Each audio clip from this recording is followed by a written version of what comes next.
Previously on JSpeaks.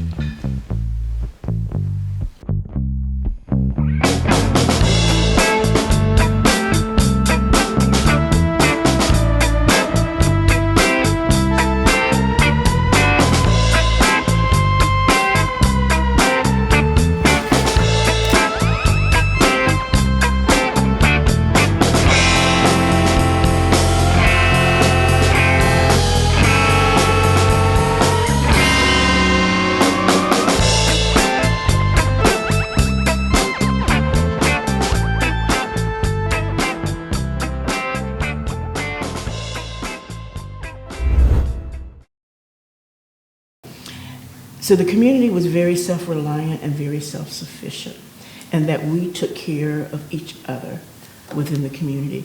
And so to this day, that holds a special place in my heart for some of for the community as a whole, but for some of the people that still live in the community that were part of raising me into the adult that I am now.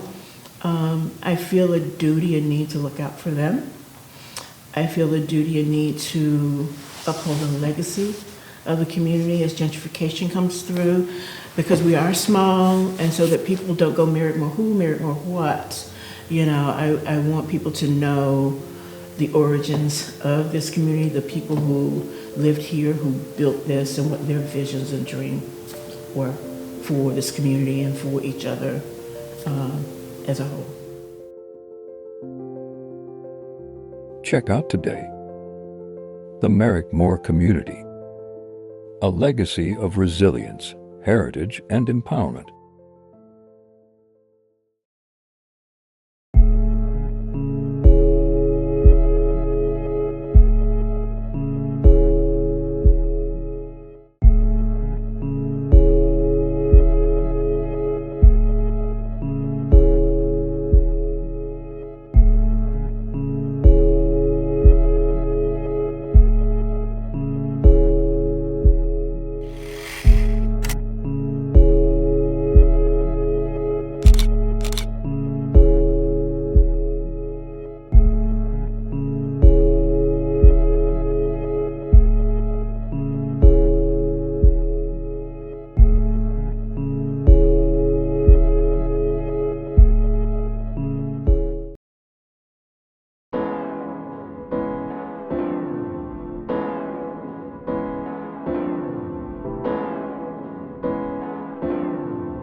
So for me, I grew up loving sports. I played baseball, basketball, football.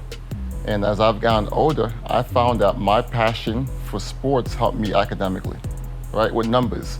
I used to wake up and read the newspaper to see where my baseball players were ranked in different stats, right? So for me, in many ways, I've seen that people can learn when they're engaged around their passion point.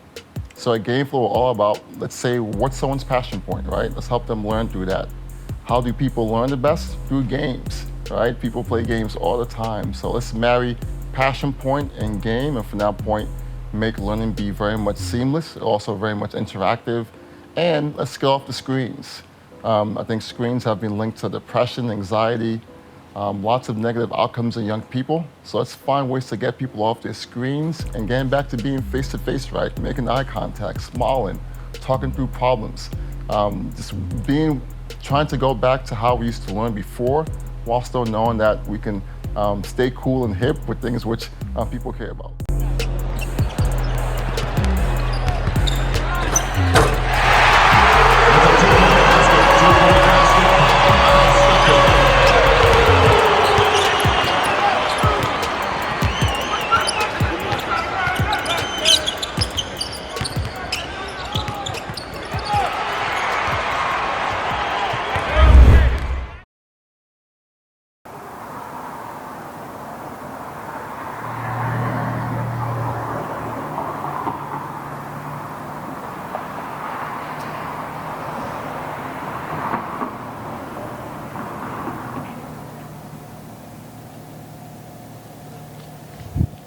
Hello everyone.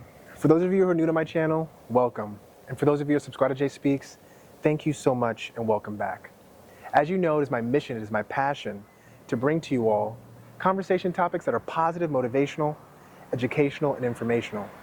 Today, ladies and gentlemen, I'm so happy to be here with Nwogu, who is currently living out his passion as the founder and CEO of GameFlo.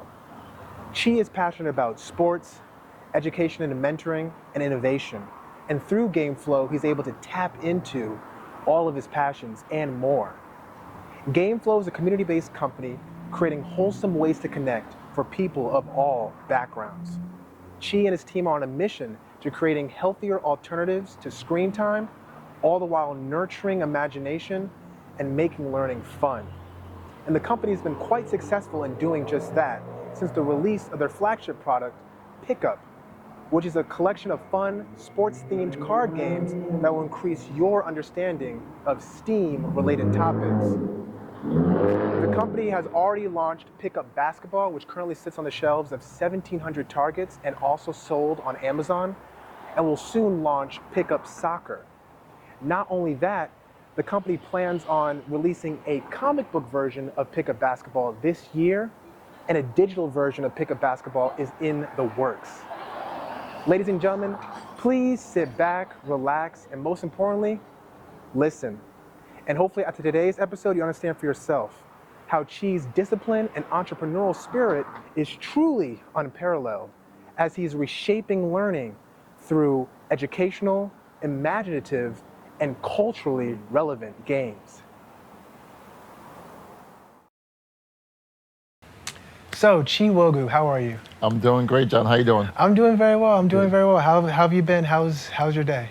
Day's been blessed, man. It's been, I wear lots of different hats, and so I'd say I've worn all my hats, and just been glad to do what I do and have time to talk to you today. Awesome. Talk about some of the hats. What hats do you wear? Yeah, so I say for me, when I'm a community builder, I love to connect people. I'm really big on, for me, being a professor, right? It's a hat I wear, and so helping my students navigate, trying to, one, be in college, right? Being young in this age, but also trying to think about what their career looks like. And so for me, I teach a class in strategy and entrepreneurship. And so that's really something I enjoy doing. And then I'm an entrepreneur. I have a full-time company, GameFlo. And so trying to navigate all the geopolitics, all the ups and downs of that has been a constant joy, but also a constant, sometimes, struggle. Absolutely. And you're a professor at UNC? Yes. Awesome. And how long? So since 2021, about 3-4 years now. Awesome. So yeah, you hinted at your company GameFlo, but please go into it. I know that it's your mission to create healthier alternatives to screen time. Exactly. Through nurturing imagination and making learning fun. But I would like, please, this is your company, you're the founder CEO, so please talk a little bit more about it. For sure. I mean, GameFlo is really, I think, we're a community-focused company. That means that for us, we're trying to work with families, nonprofits, right, schools, to help them do what they do best, which is help young people grow, feel more confident, and just be themselves. So for me, I grew up loving sports. I played baseball, basketball, football. And as I've gotten older, I found that my passion for sports helped me academically, right, with numbers. I used to wake up and read the newspaper to see where my baseball players were ranked in different stats, right? So for me, in many ways, I've seen that people can learn when they're engaged around their passion point. So at GameFlo, we're all about, let's say, what's someone's passion point, right? Let's help them learn through that. How do people learn the best? Through games, right? People play games all the time. So let's marry passion point and game, and from that point, make learning be very much seamless, also very much interactive, and let's get off the screens. I think screens have been linked to depression, anxiety, lots of negative outcomes in young people. So let's find ways to get people off their screens and getting back to being face-to-face, right? Making eye contact, smiling, talking through problems, trying to go back to how we used to learn before, while still knowing that we can stay cool and hip with things which people care about. Absolutely, I totally agree. So when it comes to creating healthier alternatives to screen time, you could have gone in so many different avenues. Yeah. But you deliberately chose card games, which I'm happy about because that honestly makes you unique. So please talk about, that decision-making process. Like, why card games in particular? Please. Yeah, I mean, I think one, it comes from a space of when you build a card game, you can quickly get feedback, right? And so if you try and build something down the line, an app, you have to make a paper prototype. So for us, we began by making a paper prototype of a game we were trying to make digital, right? That was our initial goal. But I think for me, we found that through talking to parents and to kids, the real problem was screen time. And so I think for us, it became more about, like, how can we take this technology, right, but make it something which is going to initially be based around, like, people being face-to-face. And so card games, right, I grew up playing spades. I love playing spades, I love playing dominoes. And for me, once again, that face-to-face interaction from playing cards, I think, builds confidence, it builds critical thinking, it builds resiliency, knowing sometimes you might make a mistake playing a card game. So I think all those lessons are wrapped up into card games, which people play all the time. So I think, once again, it's thinking about, we have an end goal, but how do we get to our end goal in a very smart way? And card games is just a very smart initial way to solve the screen time issue, but also help us develop future technology down the line. Beautiful. Yeah. So, like you mentioned, a lot of people know about, I guess not a lot of people, but the app process is a little bit more familiar than the card game process. Yeah. So you kind of touched on it a little bit, but talk about that process, like coming up with a card game brand. Like, do you remember the steps that went into the final product? Oh yeah, so I mean, man, it's a good question, John, because the steps are a lot, man. So we began our card game in 2018, and we officially launched it in 2022. Okay. So we spent 4 years doing play testing, right? 4 years of trying to find ways for us to figure out, one, how can we break this game? So how can we find the flaws in gameplay, the things which people can use to easily win, right, and take those away. So for me, I went to Boys and Girls Clubs, I went to schools, I went to summer camps and said, you know what? I can teach your kids math through sports and games. That was my initial hook, right? And so I think for us, it was more about having the community and having young people give us feedback at every single stage of making the game, right? So we began by having simple cards and wrote the cards, right? And then from that point, put them in sleeves and got feedback about the gameplay. Cool, let's make our own characters now. We spoke to the NBA about using their players, right, in the license deal. They said, this is a cool game, but you have to pay us X amount of money. I said, this is lots of money, I can't pay you that. So we made our own characters, right? We made our own universe of players, which is something for us which took some time to kind of design each character, right? And have them come to life. But I think for us, once again, we've made something which we own the IP for, and we can, in the future, create more characters, right? And be like Pokemon, right? A franchise which began by being a card game, but made a TV show, right? And now it has digital goods, but began by having a very simple and unique, fun and card game, which showed different, right, animals or different things. We are big on showing human inclusion, people of different shapes and sizes. And so for us, that was a long process, making those characters, right? But I think at the end of the day, if the game is not fun and people don't want to play your game, you're wasting your time. So those 4 years of play testing, working with focus groups, working with young people, with parents, I think that's where lots of the insights came from. So like you said, 4 years. Yeah. So it was just straight 4 years of play testing? Like, was there any like levels, like, okay, after we achieve this goal, this is the next goal? Like, was there levels or steps to it? Like, was it like 1 year of play testing, then after, okay, year one, nobody broke the game, or we've figured out how to break the game? Yeah. Like, am I making sense? Like, yeah, for sure. So it was one, is the gameplay, right, actually good? Okay. Right, is how you play this game, will people come back and play this game multiple times? And so we did that in 2019. I went to a summer camp at NCCU and looked at working with young people, but say, you know what, between them being on their phones, playing basketball, playing football in their free time, right? Well, they play this card game which we made. And so we said, you know what, let's have them learn this game during one session. And from that point, just let them play if they want to play, right? we saw that the kids were playing the game at breakfast, at lunch, at dinner, right? And began to form like a community around playing this game. So that was one, right? Will people come back and play this game multiple times? Two was, can we sell this game, right? Can this game make us money? So once again, we went and talked to different vendors, talked to game stores and asked them about, okay, have you seen basketball card games out there? Have you seen games which look like this, right? Is there an appetite for this kind of game? Cool, check off, right? People will buy this game. Then we looked at, okay, if we take this game to market, will it actually sell? So we launched on Kickstarter. It's a platform where people go to fund projects which are creative, so a game, a book, right? We're trying to raise $20,000 in 1 month to do our initial production run. So we said, you know what, let's go out there and get people's actual like money feedback in terms of will they put cash down on this game or not. We raised that $20,000 in 1 day.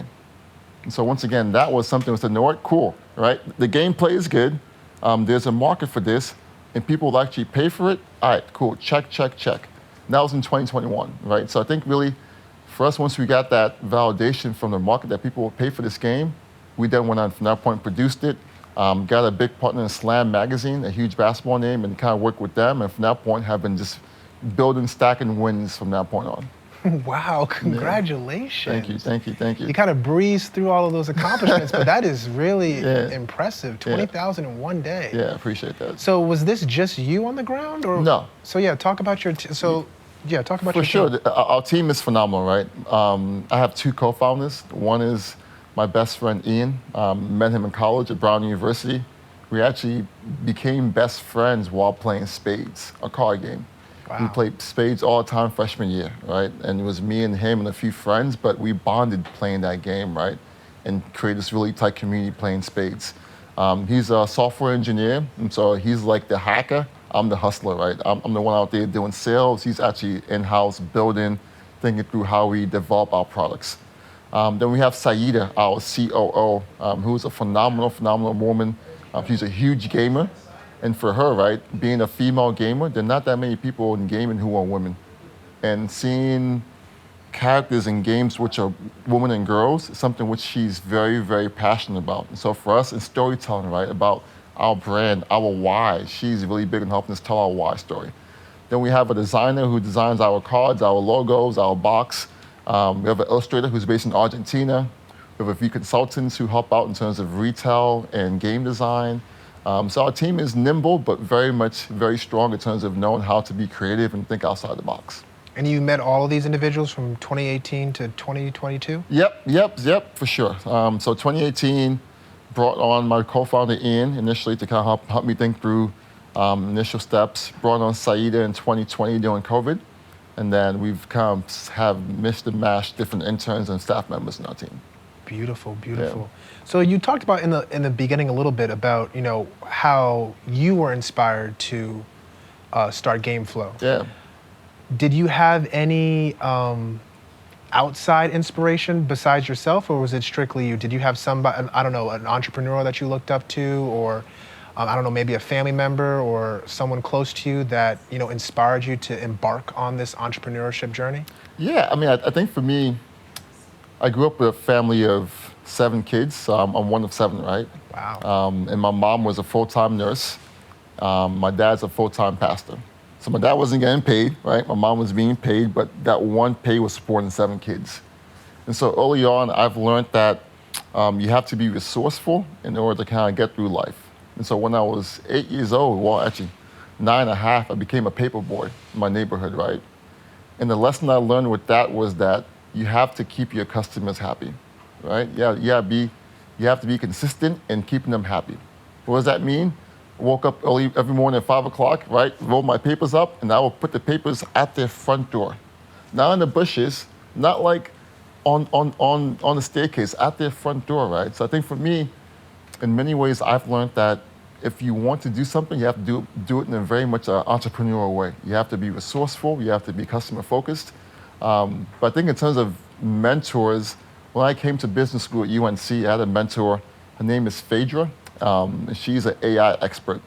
And she talks about how AI is going to take over, right? And that was back in 2016.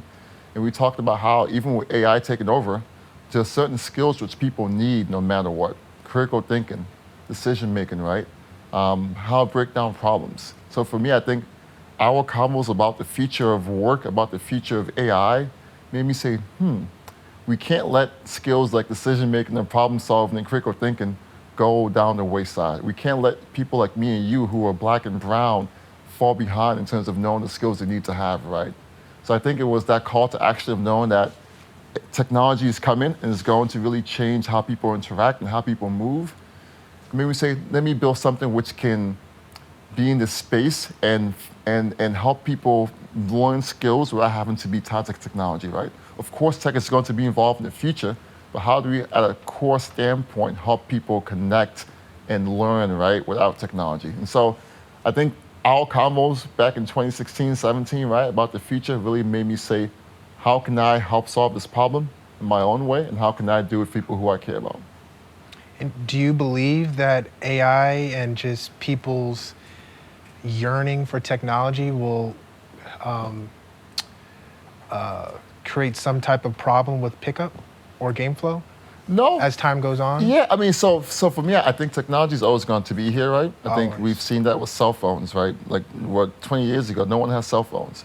Now everyone has a cell phone. The internet, right? Going online, Google and stuff. So I think technology is going to be here. It's more about how do we not lose the things which make us human, right? Empathy, right? Empathy sometimes is lost over a screen. When it's meeting you face to face, I see you, right? I can see things in your eyes and your emotion, your body language, which sometimes gets lost. So I think technology is going to be there, but I think we have to make sure we complement that with things which will help us maintain, right, that human connection. Absolutely. Yeah. So you talked about it a little bit, soft skills. Yeah. What do you believe are top 3 or top, whatever amount of number that you have in mind, soft skills for someone to be a successful entrepreneur? Yeah, I think one is knowing how to make decisions, right? I think there's so many choices to make each day around like your team, right? Which direction do you go? How do you allocate resources? So I think knowing how to say, okay, I'm going to take data, information, get people's feedback, and from that point make decisions and be confident in those decisions, I think that's really, really important. You can easily second guess yourself at each standpoint, and I think that leads to many times people being paralyzed by decision making. Make a choice, be confident in that, and move on, right? That's number one. I think 2, knowing how to build a team, knowing that you can't go but so far alone. There's a proverb that says that if you want to go right fast, you go alone. If you want to go far, go together. So for me, I'm really big on knowing that I have my weak spots, I have my blind spots. How can I have folks in my team who help complement my skills, right? I mentioned my co-founder, Ian. He's a developer. He's the hustler. He's a hacker, right? He's the one who's going to figure out things which I don't sometimes know, right? If I'm thinking that's all about me and me, I will lose out on so much. So I think knowing how to build a team and being real about what your strengths and weaknesses are is really important.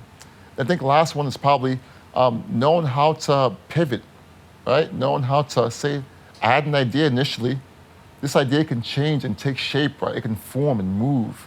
When people are stuck in their ideas and what's in their head, they lose what's really key, and that's what the customer tells you, right?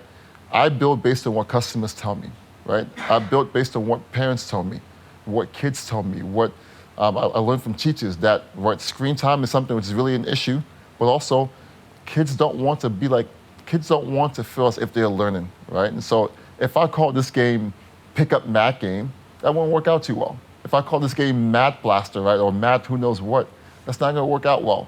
Saying this game is Uno and NBA 2K mixed into one, it's like, oh my God, I know Uno, I know 2K, right? So I think for me, I've learned how to pivot, right, and understand that my ideas are great, but what's way more valuable is what people tell me and how I can take those insights and make them into amazing products.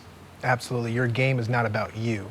You're just a vessel trying to serve the community. Exactly, yep. So out of those 3 soft skills, what was the hardest one for you to incorporate? Decision making, man. It's tough to, it's oftentimes we second guess ourselves and we say, I wish I did that, I wish I did this right, if I had gone to this school, if I had gone to this place, if I had taken this job right. I think for me, recognizing that I can't control things, right? That there's things which I just can't control. COVID-19 in 2020, right? I couldn't control that. That definitely was a wrench in our plans in 2020. But I can control how I make my characters. And knowing that I want to have a bunch of diverse characters, I made that choice. Now move forward and do that, right? So I think for me, being comfortable with my decisions took some time, but I think really is more about knowing that you can't control things, so just live with what's going on and be confident in the choice you make and then go with that. I still sometimes question myself, right? Even me at my age of being an entrepreneur 4 times, I still question if I should have done this way or that way. But I think I always tell myself, right, you can't control things, Chi, right? You can't control things. Just do what you can, do your best, and move on from that. Absolutely. Yeah. In your response, you briefly hinted on some challenges. Yeah. We started off this conversation talking about your wins Yeah, and how yeah, you yeah. are really knocking it out of the park with GameFlo and Pickup. Yeah. But of course, let's be realistic. There are Yeah. no wins without challenges. For sure. So please, you hinted on COVID 2020 being a challenge. I'm sure there are other challenges. Yeah. Please talk about either past challenges, current challenges, or foreseeable challenges that you've overcame, currently going through, and how did you navigate them? How Yeah. do you plan on navigating them? Please, however you want to answer that. For sure. I mean, in 2018, when we first began GameFlo, I finished business school, right? So I got my master's and my MBA from UNC. And I felt like I had a good story to tell about what we were doing, right? To raise money. I think many times people think that raising money is simple, but raising money for a company is very, very hard. And so how do you go from having no money to kind of get your idea going, to kind of getting some money in the bank and building off of that? That was very, very tough for us, right? We applied for grants, we applied for different things, but people don't always see your vision, right? So I think when that happens, it's about how can I will my way towards like what I want to make happen. So for me, I took on jobs on campus, which was sometimes lowly, right? I was a bellhop in a hotel. I was carrying people's bags in the morning at a hotel on Franklin Street here in Chapel Hill, who were many times my business school colleagues who were coming in town to recruit, right? But I'm here carrying their bags, right? Knowing that I have to bootstrap this company, I have to pay my bills and still go forward. But I think for me, the biggest lesson was that if you find ways to make product research into revenue early on, if you find that mechanism, you're going to do pretty well for yourself. So example, right, I mentioned early on, we'll tell schools that we can help your kids learn math through games and sports. So I will do workshops in schools based around that, right? And schools say, you know what, come for after school program, come for a math class, and we'll pay you X amount of money. So we took that money, right, to keep us going, but the insights from having these young people say, hey, this is cool, that's not cool. In math class, I sometimes have a tough time with this. We took those insights and helped us make our game. So as we were getting those insights, we're still making money, right, along the line. So I think raising money for a company is very, very tough. And I always tell folks, don't think about going outside. Think about how can you have revenue initially keep you going as a company. The second challenge has been, as we've grown, right, we have to compete with big names out there. So for example, right now we're in every Target store nationwide. A huge deal, right? Every Target store? Every Target store nationwide. Oh, wow. I'm sorry to cut you off.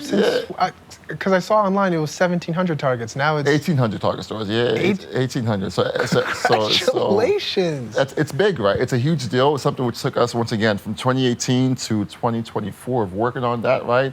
Grinding, going to mom and pop stores, doing this and that. Wow. All that work paid off to being in Target, right? Having that big announcement come out. But now we're in Target, but we're next to games by Mattel and Hasbro.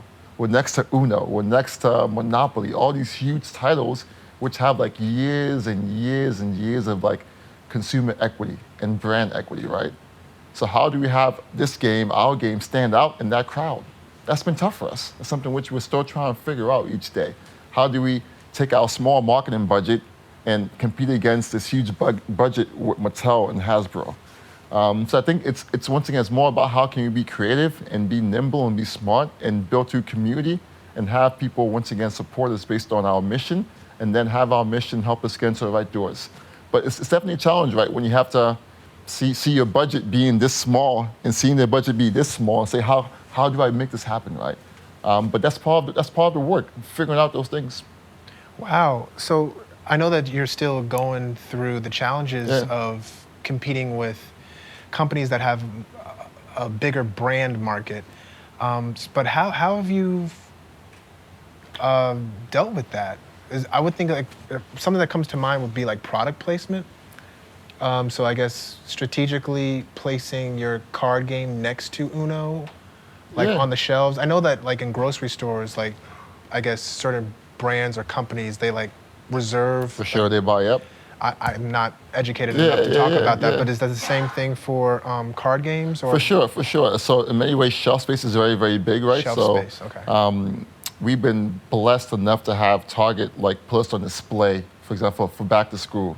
We want display for back to school season, on display for holiday season, on display for Black History Month. So I think for us, we've shown that we've given Target a why as to why we should be placed on display for these different events, right?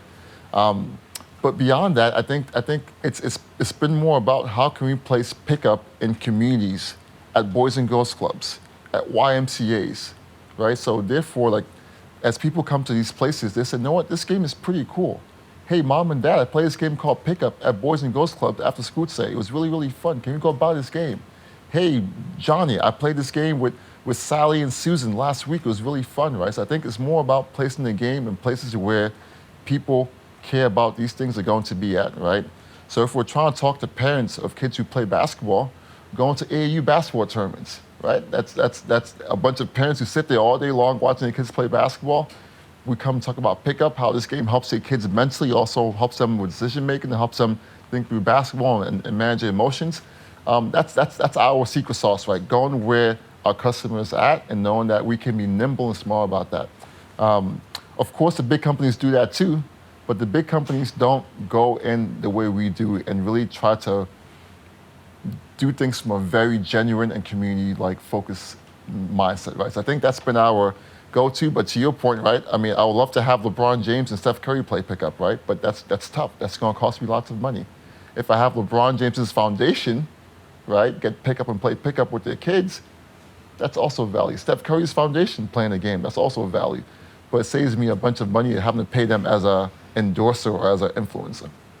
Have you thought, speaking of foundations, have you thought about not collaborating, but partnering with the school system? Because pickup is for elementary to middle school? It's middle school, elementary, but also high school. So it's ages 8+. Okay, so have you, in the Durham community or Chapel Hill, have you reached out to schools? For sure, we have. So we're trying to work with actually a big after-school program within Raleigh, kind of have the game there. I think schools are the toughest. The schools have budget constraints, right? And then many times for them, it's either like, do we spend money on supplies like pencils and books and textbooks, or on teachers, or do we spend money on like enrichment things, right? So I think for us, yes, we'd love to be in schools, but schools have a very tough budget. And so I think for me, yes, there are private schools which you can go and talk to. It's always going to be there, but if I'm trying to have impact, I want to impact, right, the kids who need the game the most. And so we're trying to find ways to help schools, like, in some ways, like, supplement the cost of the game. So through grants, through things where we can say, you know what, we'll give you half off the game, right? We'll come train your staff to kind of help the staff know how to play a game. So we do things like that. And hopefully in the future, right, as we kind of make this game both physical and digital, schools will say, okay, we can track how kids are doing playing this game. So, okay, these kids have played this game for 2 hours, they improved on these skills for the past 2 hours. Because schools want those to kind of say, okay, our time and money is being well spent right now. It's tough to track that with a card game, right? And so we understand the end goal, but I think for now it's more about how can we work at after-school programs, summer camps to help really make leisure time way more productive for kids. Interesting. Yeah. I'm just thinking, it'll be very interesting. I mean, I'm just going off the cuff. Yeah. If you could talk to the teachers and say, hey, talk to teachers of a particular grade and say, hey, this is free of charge, but in your curriculum, do a bonus exam. Do a bonus exam that is strict, like, it's an optional. It could be for extra credit. And the only way that the students can study for this exam is using the Play card game. Yeah. So like if a period is like for 45 minutes, say, okay, have these kids play this card game for 30 minutes out of a 45-minute period, just the card game, and then after those 30 minutes, give them an exam, and how well do they do? Grade it all. If 80% or 85% of the students get an A and above, we've just validated that. So you do 4th grade, 5th grade, 6th grade, I mean, and then if you get enough teachers, I mean, this is a bonus exam, it's free of charge, cool. I mean, of course you would have to do that before the school year and you would have to talk to everybody first, but that's something that's constant, because you said it's very hard to track scores and learning. But if you have like a concentrated setting of strictly the card game and nothing else, I mean, that could be something. Yeah, I love that. I think that's great. I mean, I think so. We've definitely done a few pre and post assessments, right? Okay. But to your point, it needs to be based around the game, not based around now tell me this math problem, right? Not tell me like what are the odds of this and that. I think I think if we have, to me, my vision, right, long-term vision is to have games be part of curriculum. So to your point, right, playing a game can help you get credit for a math class or for a class in social studies, right? I think games help people learn naturally, right? To play a game of Uno, you have to learn the rules. You have to learn how to, like, once again, right, organize your cards, right? It's always learning involved in some kind of game. So I think if we have games be part of curriculum and be part of how we assess people, I think that's a win for everyone involved, because young people and adults love games, right? So I think you're right about that. If we can find ways to systemize, like, once again, having a test be around the game, and from that point seeing the outcomes, that could be really powerful. Yeah, just a thought in the concentrated time that we have. Yeah. So we started off talking about the wins. Yeah. We talked about the challenges. Now let's culminate all of that into the journey. Yeah. So as entrepreneurs, I mean, terms are slung around like celebrate the journey. Success is a journey, not a destination. Yeah. I'm sure you've heard some variation of the two. Please, talk about how you celebrate your journey through the challenges, through the ups and downs and the ebbs and flows of entrepreneurship. What do those terms mean to you? How do you celebrate your journey? Yeah. I think one is just being real about where we're at. I'm not big on trying to. There's a term, right, that talks about fake it till you make it. I'm not big on that. I'm big on being real about what's going on, right? So in being honest about my struggles, right, about our victories, I think that helps me understand where we're at, but also I let people know about that. Example is that I do a bi-monthly newsletter to like our like inner circle. So folks who have had our backs from day one, friends, family, right, colleagues.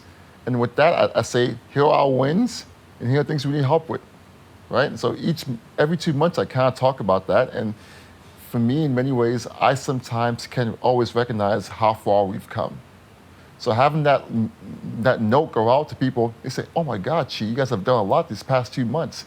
That's amazing, right? So in many ways, having my community help me celebrate has helped me a lot, because I sometimes can't celebrate myself. I'm so in the weeds of what's going on. I'm so, oh my God, this is going on, this is going on. But the folks who see the bigger picture say, oh my God, Chi, it's been 2 years. You guys have come a long way in 2 years.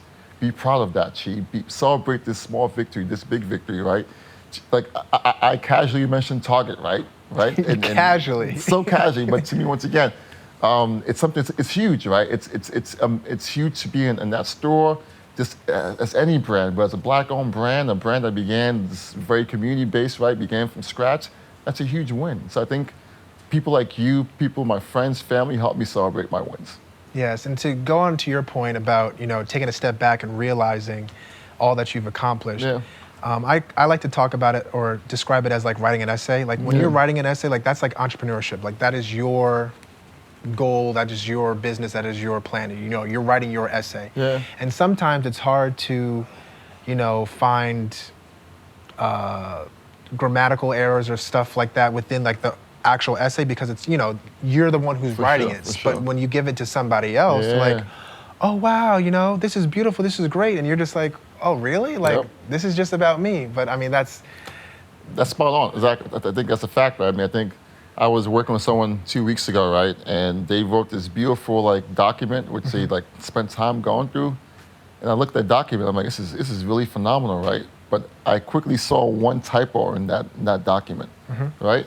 I think, yeah, to your point, sometimes we don't always see the full picture. That's why I'm big on team, right? Having a team of folks to help me understand and see things and see blind spots. But I think, once again, from a celebration standpoint, I think I myself don't always celebrate myself, right? That might come from being West African, right? Might come from just my upbringing. But I think yeah, it's tough to sometimes celebrate things when you were always looking at what's next. Absolutely. You know what I mean? So that's just me being real, right? So I think, yes, I want to celebrate more, but I'm grateful I have friends and family who celebrate me and help me recognize that I got to slow down sometimes, just like enjoy what's happened so far. So this has always been something that you struggled with. Oh yeah. And entrepreneurship has helped you to tap into celebrating yourself. For sure, yeah. Interesting. So Yeah. even when you were playing sports, like if you blew out a team, you'd be like, huh? Exactly. It's Yeah, funny, really? You man. would just shrug it off? Oh my God, man. You would shrug it off? I kid you not. In terms of sports, I probably scored a bunch of points in basketball, right? A bunch of rebounds, all that kind of stuff. I don't recall that. I recall my last game in high school basketball, how we lost. I recall the game we lost to our rival high school the year before that point. I recall all the moments which made me just break my heart. But the moments of victory, I think those just feel so natural and just feel so like it's life. But the ones which really break your heart, the ones which stick for a long time. So, yeah. It's. I mean, maybe I expect to win so much that when I lose, it kind of breaks me. But for me, I think in many ways I have struggled to sometimes celebrate my victories. Yeah. Wow. So you're born with grit. Yeah. That was nothing that you learned from your family or your siblings. This was always in you. It was in me in some ways. It was also forced on me, man. So I was born in Nigeria, in West Africa, right? And my family was like upper middle class in Nigeria. My dad worked for the government. My mom was like in nursing and this and that, right? But my parents recognized that we had a ceiling being in Nigeria, right? And so for them, they felt like the American dream was something which they want us to have by coming here. And so my mom and dad, right, just took all this stuff. Well, they left all this stuff in Nigeria, and we won the visa lottery in 1992 when I was 4 years old. And my parents took all 6 kids, well, at that point, it was 6 kids, and came to the Bronx. We went from being semi-wealthy to being completely dirt poor, right, to being like bottom of the economic class, because it was just different, right? My dad stopped working, my mom was busy. So I think in many ways, grit came from having to face that at a young age and knowing that like, life is life sometimes, right? I think I'm big on, you play the hands you're dealt to the best of your ability. And so for me, if I'm dealt a bad hand in a game of spades, I'm gonna play that hand the best way I can, right? If I'm dealt a bad hand in terms of entrepreneurship, I'm gonna do my best with that. So I think that's just my mindset, right? I will use what I have and make the most of it, no matter what it is. So when you are dealt a bad hand Yeah. in entrepreneurship in life, during moments of doubt, during moments of uncertainty, what keeps you grounded? What keeps you moving forward when you feel as though your back is against the wall? Yeah, I mean, I think, not to get too deep here, but I think my purpose, right? I think my purpose is not to be an entrepreneur. I'm here to build community, right? That comes from my family, with my friends, with me going and play basketball at the gym and talking to guys about how to play defense, right? For me, it's all about building community. I do that through being an entrepreneur, professor, right? In different kind of ways. And so for me, my value is not just based on one thing alone. If it's just based on me being an entrepreneur, being a GameFlo CEO, then I think I can easily get discouraged based on when things don't go well. But for me, right, knowing that I support my siblings, my nieces and nephews, right, my friends, I'm someone who does a lot beyond just being an entrepreneur. My value is so multidimensional that one thing being bad isn't going to ruin how I feel about myself, right? If a bunch of things are going poorly, oh cool, I might feel a little down, right? That's life. That's part of being depressed, which happens sometimes. But in general, I feel like there's so many things which I have in my hand that if I have one bad card in my hand right now, beyond that, I have a pretty good hand, right? Besides that one card, My family is healthy. My mom and dad are healthy. I have amazing friends, right? I have a full head of hair, right? I mean, my knees are good, right? I can still play basketball, right? I'm like, there's so much going on. I have food. So I guess for me, my hand is so full that having one bad card isn't going to make me like lose it. Wow. So you're truly, you live in a very grateful energy. Oh yeah, I'm huge on gratitude, man. I'm huge on gratitude. In my class at UNC, we start every class with gratitude. Everyone says their name and what they're grateful for, right? Everyone around the classroom. Could be 20 people, 50, everyone does that.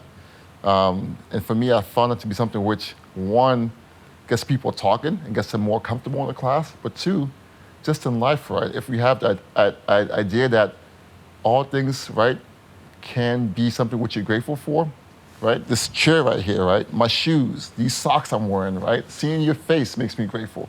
I think if we kind of live in that mindset, it helps us navigate the ups and downs a bit more easier. Do you think that this world is lacking gratitude?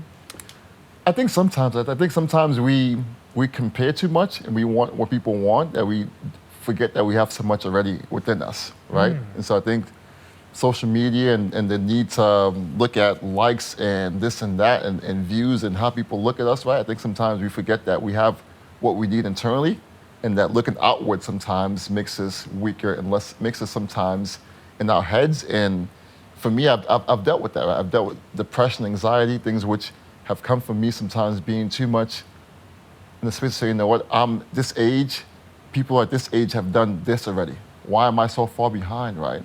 I'm not far behind. I'm on my journey, and my journey is meant to be at this spot right now, right? So I think being in that mindset helps me avoid that constant comparison of where people are at besides me. Absolutely. Yeah. Comparison is the thief of joy. Sure is, man. Absolutely. Everything that we need is internally. Yep. We just got to work towards bringing it out and understand that it's in us. Yep. Totally agree. Yep. So what is something about entrepreneurship that you have learned through your journey? Well, you said that this is your fourth entrepreneur? Yeah, Ford company, yeah. Okay, well, so what is something about entrepreneurship throughout out of the four companies that you wish the world would know? Yeah, I mean, I think sometimes people think that, let me say this the right way. Not to, I'm gonna keep it real with you, right? Please. My first company did pretty well, right? We were based around sports technology and helping baseball teams look at information and data. We grew pretty quickly, and based on that growth, we got bought by a bigger company, which is great, right? You got sold, yay, everyone is happy. But I think people sometimes don't recognize that in business, it's all about trying to sometimes reduce, right? And find ways to be more efficient. What does that mean? People lose their jobs, right? So for me, my first company, we got bought, and within 1 year, everyone got let go. So folks who had families, who had kids, folks who I brought in and recruited, right? Folks who were my friends, based on someone's choice who bought us, right? And try and downsize and this and that, right? People were let go. So I think sometimes people see the headlines, but don't understand what goes on, like, beneath the headlines. And even raising money, right? Oh, this company raised 10 mil, this company raised 5 mil, this company raised 3 mil. I think last year, less than 1% of funding went to Black women. Say that again? Less than 1% of funding from venture capitalists, from angel investors, less than 1% went to Black women. Wow. Right? So even though people are raising money and this and that, it's usually people who are multi-time founders and people who are usually white men, right? And so for me, even as a Black man who has begun 3 companies in the past, doing this Ford company, I had a tough time raising money, right? I had a real tough time raising money. So I think sometimes we see the headlines, but don't know that that's a very small group of people who actually get those headlines, right? The folks who are working each day are ones who own a small business, the ones who are, right, trying to get going. I wish we told more of those stories of people who are just like, once again, just running a mom and pop store, people who are trying to build a company from scratch, right? Not the folks who are the unicorns, the ones who are the 1 in a million stories, right? And for me, I think many times I look at those as the standard, as I need to be those people. I need to raise 5 million, to raise 10 mil. No, I need to have a company that's going to last 20 years, right? And grow and be smart and be community driven, right? That's what I want to build. And so I think I've learned not to look at the glitz and glamour, look at the meat of people who are building stuff and how they've built things and made those things last. Wow. And so talk about that last point a little bit more. Yeah. About learning what you just said. Yeah. So, like I mentioned, right, when we first began, I was trying to raise money for my company, right? And couldn't raise money from grants, from VCs, angels, none of that. The best companies never have to raise money at all. The best companies have revenue come in, and from that point, have the revenue go back into a company, and from that point, keep that revenue flywheel going, right? If you take zero money from an investor your whole time as a company, that's a huge win. That's what you want. But we are so that you have to raise money. You have to raise 5 million. You have to raise 3 mil. That's not ideal. That's also not realistic, right, for most people. If you go and say, okay, how can I build a strong business model and have revenue keep me going for a long time? That's more realistic, right? That's what's going to keep you around for a long time. And then if you want in the future to raise money, you can. So I think, once again, I've learned to kind of look at folks who have done things the much more slow and steady way, not the folks who have raised quick money and from that point, right, oftentimes fail or don't have a good foundation and don't last a long time. Do you believe that what you're talking about is being taught to the younger generation about business? Not really, man. Not really. And I think, once again, I mentioned that I'm big on you learn from your customer, you learn from your consumer. That's the key. So you don't build something from that point, say, here, take this and now buy this. You say, okay, I have an idea. Let me talk to people and have those people help me build it, right?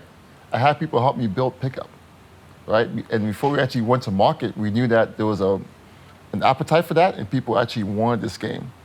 Lots of folks just build something and say, you know what, I'm going to build this app, build this thing, and from that point, help people buy it.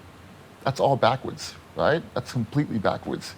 You find your customer, you find the need, and from that point, you build that product based on your customers' feedback around how they want that to solve that need. That's how you build a company, right? And I think for me, I've been big on that, and I've in my class, I teach that, but that's not the way in which I think many times people view entrepreneurship. Interesting. So how could we change the narrative? How besides you teaching that one singular class, like how could we change the narrative on a global scale? Yeah, I mean, I think it goes back to empathy. It goes back to human-centered design. How do we build to solve for human issues, and not how do we build to make lots of money, right? That's going to be tough. Yeah, that's a tough part, right? I think that's where people talk about socialism, this and that. I'm like, no, it's just about us just being human beings and knowing that we have to solve human problems, number one, right? And focus on that.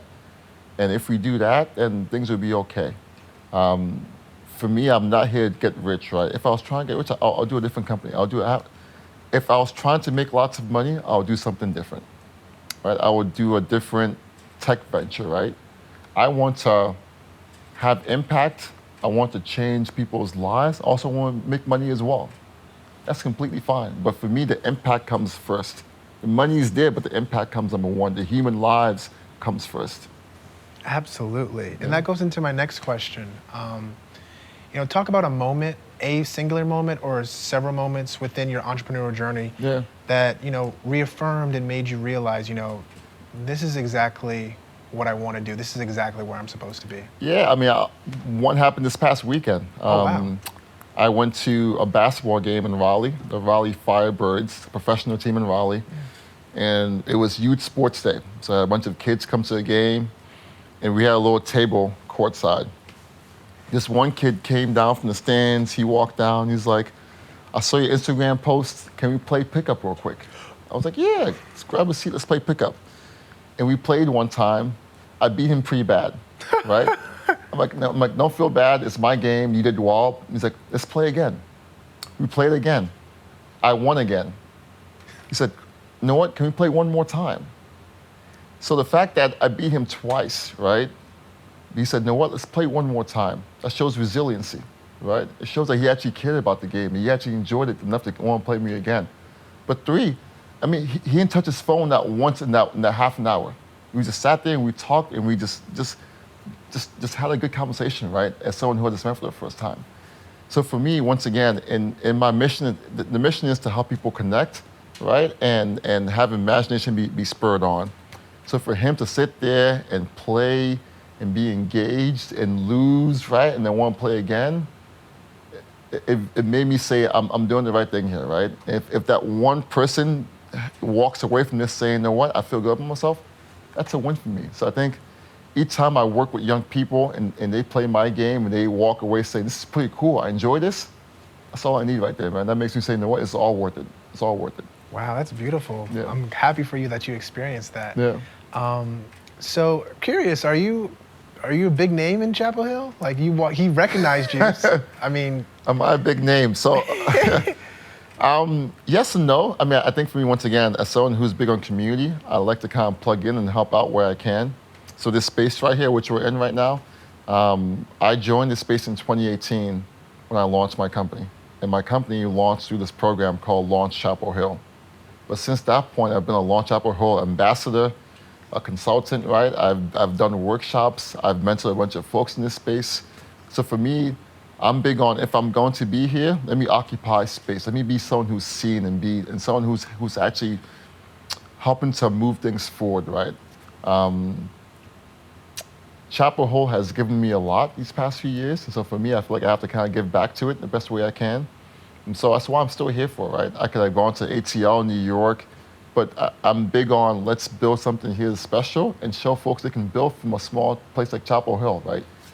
People build from LA and New York and all these big hubs. I think in many ways that's part of the whole lie, right? You can build any place you want to, right? You can build in Greensboro, you can build in Carver, you can build, right, any place you want to, as long as you have a good idea, a good team, and you execute. Absolutely, and again, harping on that community factor. Yeah. So do you bring pickup to, do you carry this with you? Is this like a phone keys wallet? It's always on me, man. The game is always on me. It's always on me. Because for me, I'm big on who knows who I might meet, right? You never know, right? It might be Barack Obama, right, one day. It might be Steph Curry one day. So for me, I'm just big on just keep the game on me no matter what happens, because I might meet somebody who might just one day become our biggest ambassador, right? But two, I'm proud of what we've built, right? I'm really proud of this game and what it looks like and what it represents. Represents hard work, represents inclusion, represents outside the box thinking, represents having a vision, represents my siblings and my family and what we've been through, right? It represents a lot to me. So for me, it gives me an extra oomph having this game on me whenever I walk around and see people and say, you know what, I built something, here it is, it's real, you can touch it, and we'll keep on building new things, right? We're doing pickup soccer next. I'm really pumped about that game, and people really want us to go beyond sports and look at dance and music, right? And help people who have a passion for things beyond sports learn through that way. So I think for me, once again, people see this and say, you know what, you can do so much more. I'm like, yes, we will, but it takes time, right? And so for me, in many ways, I recognize that there's a lot of work to be done, but at the same time, we've done a lot so far, right? And this shows me the work we've done so far. Absolutely. Yeah. Absolutely. Can't really fit in your pocket, but I guess you must bring in my a book bag, man. Yeah, but nice little briefcase, man. I'm the tan one. Yeah. Okay. I like it. Yeah. And I definitely understand where you're coming from. This is something that you built. I mean, not just you, but your whole team. For sure. And it's not just a product. It's a part of your history. Yeah.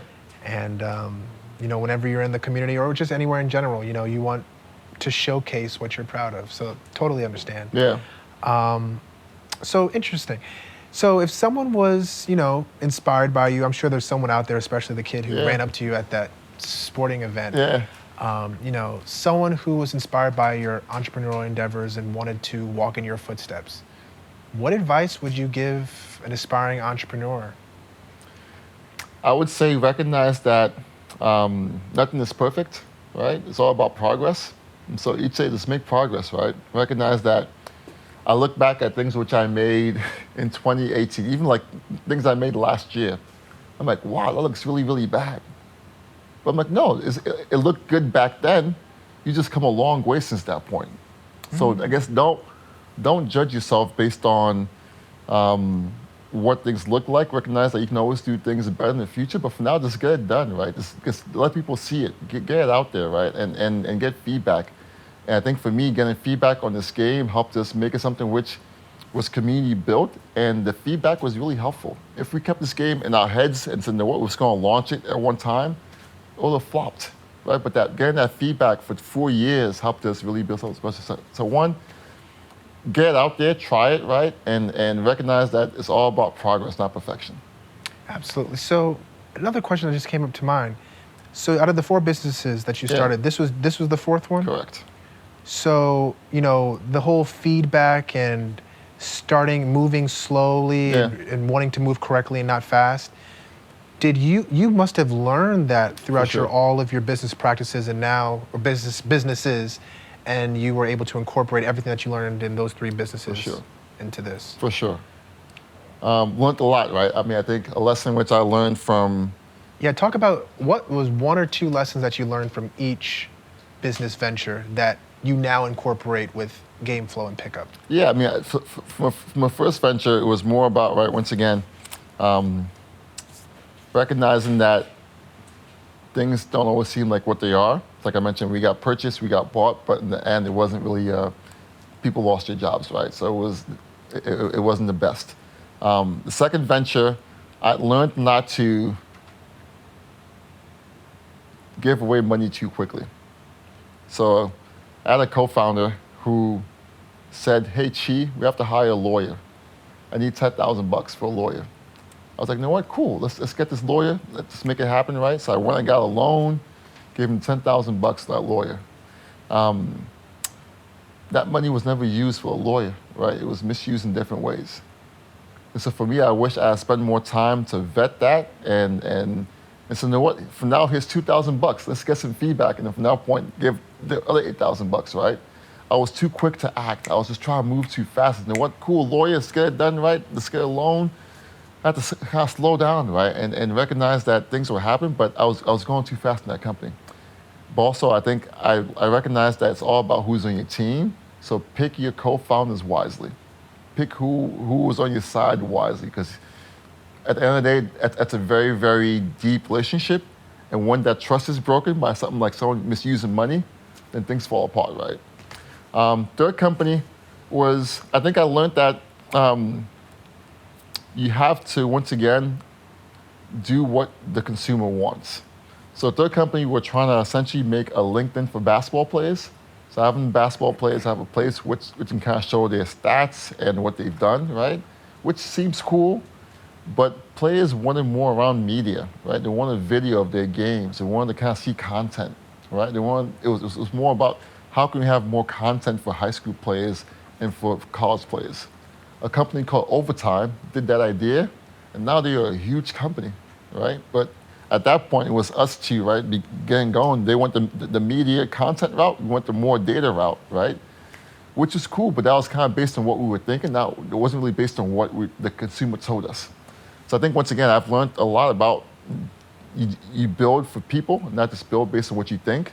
And all those things have helped me to kind of, once again, build GameFlo. But each lesson has come, I think, once again, from time. And I'm sure I've learned a lot from GameFlo as well, right? I've learned from GameFlo. Man, I've learned from GameFlo that you can't control geopolitics, right? Example, we had initially used to ship things from China. But in 2021, there was a whole cargo mess, right? And we had shipment which got stuck on boats for a long time. I couldn't control that, right? But going forward, we now manufacture in the US and Mexico. So once again, it's closer.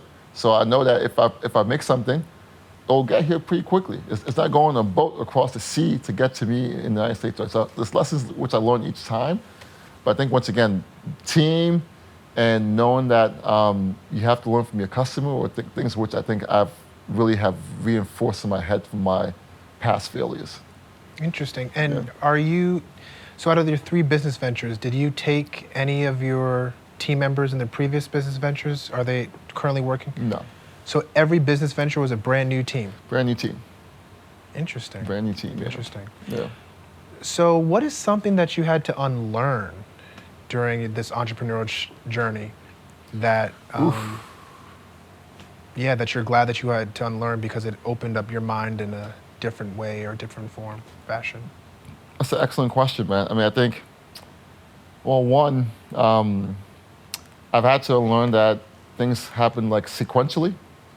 That's not the case, right? Things happen in very much a zigzag, like up and down. You never know what's going to happen next, right? So even making a budget, right, or making financial plans. You can have a budget, but many times what you budget for isn't what actually happens. So knowing that what you have in your head usually will not actually play out, and being okay with that, I've had to learn that in many ways, right? Like I mentioned COVID, I mentioned Target, right? Target has been great for us, but sales have not been the best. Like even though sales have been good, we haven't hit all our goals with that, right? And so it's always, how can we improve that? How can we now be on TikTok Shop, right? And push that platform, knowing that we've seen our TikTok content do really well. So it's all about adapting, right? And knowing that things don't go as planned, but you have to adapt and thrive, right? Adapt and say, you know what, how can I do better? How can I take what I've learned and from that point have that inform my next decision? So it's a constant adapt and thrive mentality, which I've taken on, which in many ways you're taught that in B school, right? You have a plan, a business plan, this is how it goes, right? You raise money, you do this and that. That's not the case at all, right? Your business plan helps you kind of think through stuff, but your business plan oftentimes never works out as you thought it would work out. And was it easy to unlearn this? I guess so. No, it's not. No. It's not easy, man. I mean, I think we're human beings, right? We want things to go in a very simple and clear way. We want things to go in the way which we plan them out. And when things don't go as planned, it makes us feel sometimes inferior, as if we don't belong, as if we don't know stuff, as if it's not going to work out, right?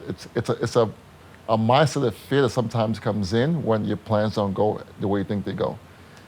That's why I say, once again, I've learned that I can't control things. And so I think having that mindset lets me know that even though I have a plan, I can't control things within that plan, which just like, once again, geopolitics, COVID, right?